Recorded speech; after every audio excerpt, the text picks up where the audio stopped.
গীতার থাপ্পড় খেয়ে হুশ হলো কাভিয়ার, ফাঁস করে দিল গণেশ হত্যা চেষ্টার নীল নকশা। হ্যাঁ বন্ধুরা, গীতা এলএলবির আগামী পর্বে আমরা এমনটাই দেখতে চলেছি। সঞ্জয় হত্যা মামলায় ধীমানের হয়ে আদালতে লড়ে নিজের মেয়ে গীতার কাছে হেরে যায় গণেশ গাঙ্গুলি। গণেশকে বিশাল অঙ্কের টাকা দিয়েও শেষ রক্ষা হয় না ধীমানের, তাকে যেতে হয় জেলে।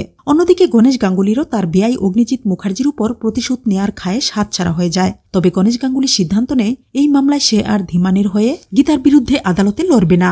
এটি যখন ধীমান জানতে পারে তখন গণেশ গাঙ্গুলিকে পৃথিবী থেকে সরিয়ে দেওয়ার জন্য অ্যাডভোকেট ভজন মিত্তিরকে দায়িত্ব দেয়। ভজন মিত্তির কয়েকজন গুন্ডাকে দায়িত্ব দেয় গণেশ গাঙ্গুলিকে তার বাসায় গিয়ে হত্যা করতে। কিন্তু গুন্ডারা গণেশ গাঙ্গুলির বাসায় যাওয়ার আগেই কে বা কারা গণেশ গাঙ্গুলিকে মেরে ফেলার জন্য আঘাত করে। তবে আশেপাশের লোকজন চলে আসায় তারা পালিয়ে যায়। আহত গণেশ গাঙ্গুলিকে দ্রুত হাসপাতালে নিয়ে যাওয়া হয়। ব্যাপারটা শোনার পর গীতা দ্রুত গণেশ গাঙ্গুলিকে যেখানে মারার চেষ্টা করা হয়েছে সেখানে চলে আসে এবং আলামত হিসেবে একটি কানের দুল দেখতে পায়। গীতা প্রতিজ্ঞা করে যারা তার বাবাকে মারতে চেয়েছে তাদেরকে সে আইনের আওতায় এনে কঠিন শাস্তির ব্যবস্থা করবেই। ওই দিন রাত 2:30টায় যখন মদ্যপ অবস্থায় কাভিয়া বাসায় ফিরে তখন তাকে দেখে সন্দেহ হয় পদ্মর। সন্দেহটা আরও বেড়ে যায় যখন দেখে কাভিয়ার কানে একটি দুল নেই। তাছাড়া পরনে আধুনিক পোশাক থাকার পরেও কাভিয়া কেন ঝুমকা পড়ল তারও কোনো উত্তর কাভিয়ার কাছ থেকে পায় না পদ্ম।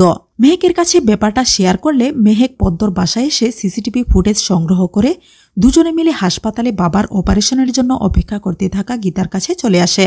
সবকিছু খুলে বলার পর গীতা যখন তার কাছে থাকা কানের দুলটা পদ্মকে দেখায় তখন পদ্ম বলে এই দুল জোড়ার একটি সে কাভিয়ার কানে দেখেছে।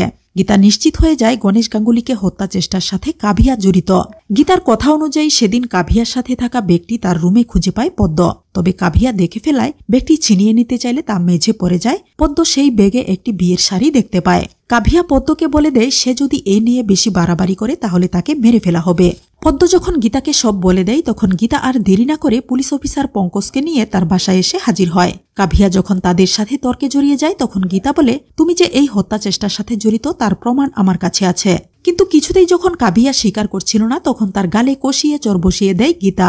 এরপর যখন কানের দুলটা তাকে দেখায় তখন সবকিছুই স্বীকার করা ছাড়া আর কোনো উপায় থাকে না কাভিয়ার। তো বন্ধুরা, তোমরা তো এটাই চাও, এভাবেই যেন কাভিয়াকে জেলে ভরে বাবাকে হত্যা চেষ্টার প্রতিশোধ নিতে পারে গীতা। জানিয়ে দাও কমেন্ট করে। ধন্যবাদ।